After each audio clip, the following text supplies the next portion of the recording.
شہر لاہور کے تاجر لیڈران کے ہمراہ اس لیے رکھا گیا ہے کیونکہ ہم سمجھتے ہیں کہ ملک میں ہوش ربا مہنگائی کے حوالے سے تاجروں کو مورد الزام حکومت ٹھہرا رہی ہے، جبکہ اس ہوش ربا مہنگائی کی ذمہ داری بلکہ تمام تر ذمہ داری حکومت وقت پر عائد ہوتی ہے۔ ہم حکومت کو بتانا چاہتے ہیں کہ مہنگائی کے جو اسباب ہیں وہ بجلی اور گیس کی ہوش ربا قیمتیں ہیں۔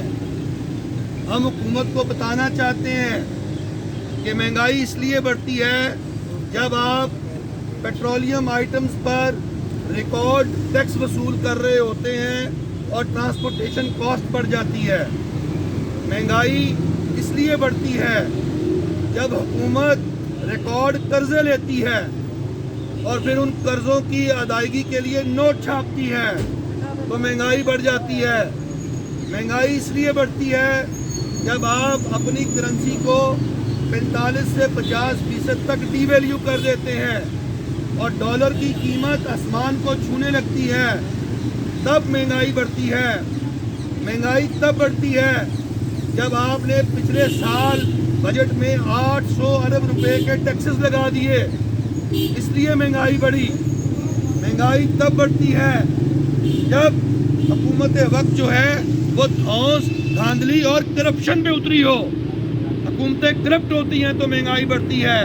اور یہ میں نئی باتیں نہیں کر رہا خان صاحب، یہ وہ تمام باتیں ہیں جو آپ اپنے جلسوں میں کیا کرتے تھے، اور آج جب مہنگائی آپ سے کنٹرول نہیں ہوئی اور آپ ہر محاذ پر ناکام ہو گئے۔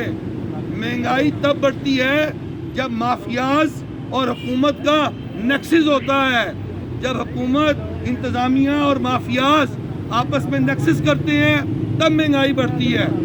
تو جناب والا، اگر آپ نے مہنگائی کو کنٹرول کرنا ہے، آپ نے مافیاز کو کنٹرول کرنا ہے، تو آپ اپنے دائیں اور بائیں دیکھیں۔ آٹے کا بحران آیا، آپ کے لوگ، آپ کے وزراء وہی مجرم نکلے۔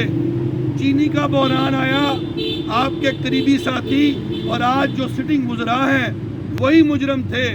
آپ ہمیں بتائیں، چھوٹا تاجر، چھوٹا دکاندار، اس کا کیا قصور تھا جس کے خلاف آپ نے ہورڈنگ ایکٹ لائے، آپ نے ان کو اندر کیا، پرچے دیے، ایف آئی آر درج کی، آپ نے چھوٹے تاجروں پر جرمانے کیے، آپ نے وہ تمام کام کیے، لیکن چینی کی قیمت نیچے نہیں آئی، آٹے کی قیمت نیچے نہیں آئی، اشیاء خورد و نوش کی قیمتوں میں کمی واقعہ نہیں ہوئی، بلکہ غم بڑھتا گیا۔ جوں جوں آپ نے دوا کی، جوں جوں آپ کارروائیاں کرتے رہے، قیمتیں اور زیادہ ہوتی رہیں۔ ابھی تو میں اشیاء خورد و نوش کی بات کر رہا ہوں، میں دیگر اشیاء کی بات نہیں کر رہا۔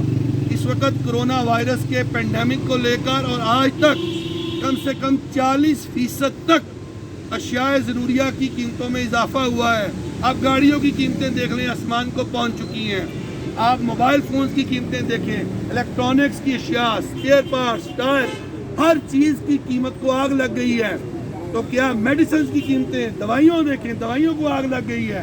تو خان صاحب، آپ نے مہنگائی عوام کو دی ہے۔